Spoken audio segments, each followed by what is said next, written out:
Shalom, puji Tuhan. Semua kita mulai belajar berkata-kata yang baik, yang mendatangkan kasih karunia, seperti apa yang telah kita bahas kemarin. Karena kata-katalah maka gereja di Laodikia dimuntahkan oleh Tuhan. Karena itu saya mau ajak saudara untuk kita belajar betul-betul dengan kata-kata kita, supaya kata-kata kita mendatangkan kasih karunia. Kita telah belajar kemarin bagaimana kata-kata kita penuh dengan kekuasaan, kuasa yang dahsyat dan luar biasa. Sehingga perempuan dari Syarofenisia itu ketika datang kepada Yesus, dia minta tolong. Dan ketika Yesus berkata bahwa seekor anjing, karena wanita ini sedang dalam persoalan, anaknya kerasukan roh jahat dan anaknya ini hampir mati, Bapak Ibu. Dan ketika dia minta tolong kepada Yesus, Yesus berkata bahwa seekor anjing tidak layak untuk menerima roti, karena roti hanya untuk anak-anak. Tetapi hebat wanita itu, dia berkata, benar Tuhan, tetapi anjing yang di bawah meja juga makan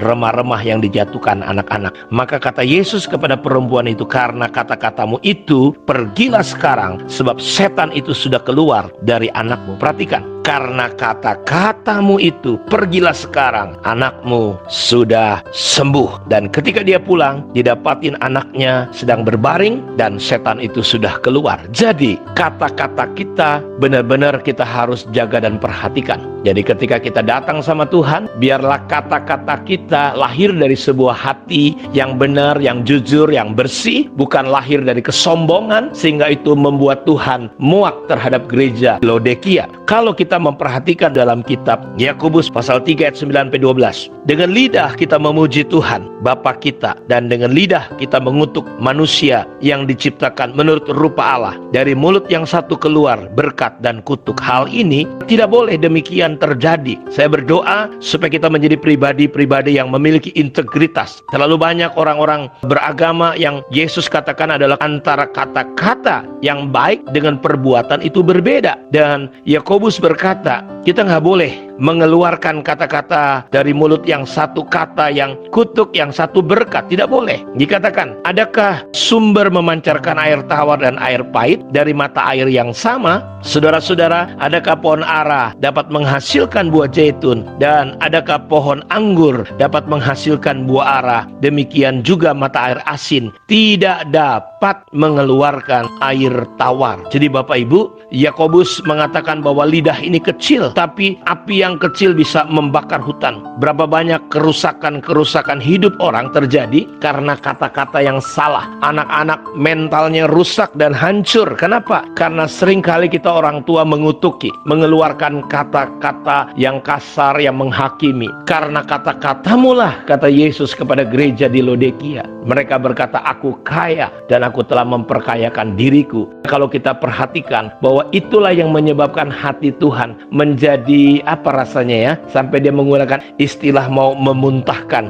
gereja Laodikia. Saya mau katakan bahwa Yakobus mengingatkan kita, dan dari pengalaman wanita perempuan Syarofenisia ini kita melihat bagaimana ada mujizat, ada kelepasan ketika dia berkata, dan lihat katanya adalah kata-kata kerendahan hati yang lahir dari berkata, benar Tuhan, anjing aku kau anggap, tetapi anjing layak mendapatkan remah-remahnya. Karena itu kalau saudara memperhatikan, Sulaiman banyak kali mengatakan dalam pasal 17 ayat 20, orang yang serong hatinya tidak akan mendapat bahagia, orang yang memutar-mutar lidahnya akan jatuh dalam celaka. Jadi kita lihat ini antara kerohanian dan perbuatan dan kata-kata. Dan kalau kita suka memutar kata-kata, ayat ini berkata orang itu akan kena celaka. Pasal 18 ayat 21 dalam kitab Amsal, hidup dan mati dikuasai lidah, siapa suka menggemakannya akan memakan buahnya. Pasal 21 ayat 23, siapa memelihara mulut dan lidahnya memelihara diri daripada kesukaran. Jadi kita melihat dampak yang luar biasa dari yang namanya kata-kata kita. Karena itu saya mau katakan kepada kita semua, hari-hari ini kita mulai di tengah-tengah situasi yang sulit ini, mari kita mulai kata-kata iman seperti yang Yesus ajarkan. Percayalah kepada Allah. Jikalau engkau percaya dan engkau berkata kepada gunung itu pindah, maka gunung itu akan pindah. Asal tidak bimbang hatinya, tetapi percaya bahwa apa yang aku katakan akan terjadi, maka hal itu akan terjadi. Saya ingat satu hari Bapak Ibu, kami KKR di satu tempat di Pulau Samosir, tepatnya di Pangururan, di lapangan, di halaman gereja. Kami tim pergi ke sana beramai-ramai Bapak Ibu untuk menjangkau jiwa-jiwa. Ibadah akan dimulai kira-kira jam 7 atau setengah 8. Tapi dari jam 3 sore hujan turun jelas sekali sampai jam 5, dan kita mau ibadah jam 7 atau setengah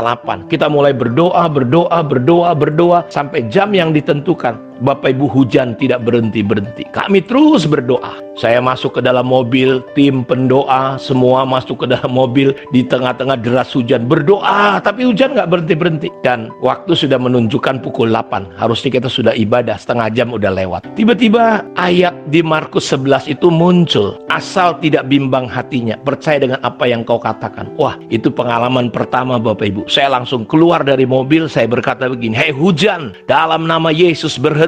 Aku percaya dengan apa yang aku katakan. Aku tidak bimbang bahwa itu akan terjadi." Saya katakan hujan berhenti. Bapak Ibu, nggak sampai 1 menit saya rasakan ser hujan itu berhenti dan kami bisa ibadah. Itu pengalaman pertama, dan terus saya praktekkan. Ternyata kalau kata-kata kita, doa kita, kita percaya dengan hati kita, tidak bimbang dengan kata-kata kita. Makanya jangan berkata-kata yang tidak jadi berkat, jangan berkata-kata bohong, jangan berkata-kata sombong, tapi kita berkata-kata seperti kayak doa yang dipanjatkan. Dan Yesus berkata, asal tidak bimbang hatinya, tapi percaya, maka hal itu akan terjadi seperti yang dikatakannya. Saya mau katakan, biarlah di hari-hari yang sulit ini, di tengah virus corona, kita berkata, saya sering berkata kepada jemaat, virus corona tidak membawa kematian, tetapi dia membawa kemuliaan bagi Tuhan. Kita tidak bisa menghindar dari virus corona, kita tidak bisa menghindar dari kematian, tapi lebih bagus kita mulai ucapkan kata-kata firman, kata-kata berkat, dan bukankah langit bumi hanya terjadi, hanya kata-kata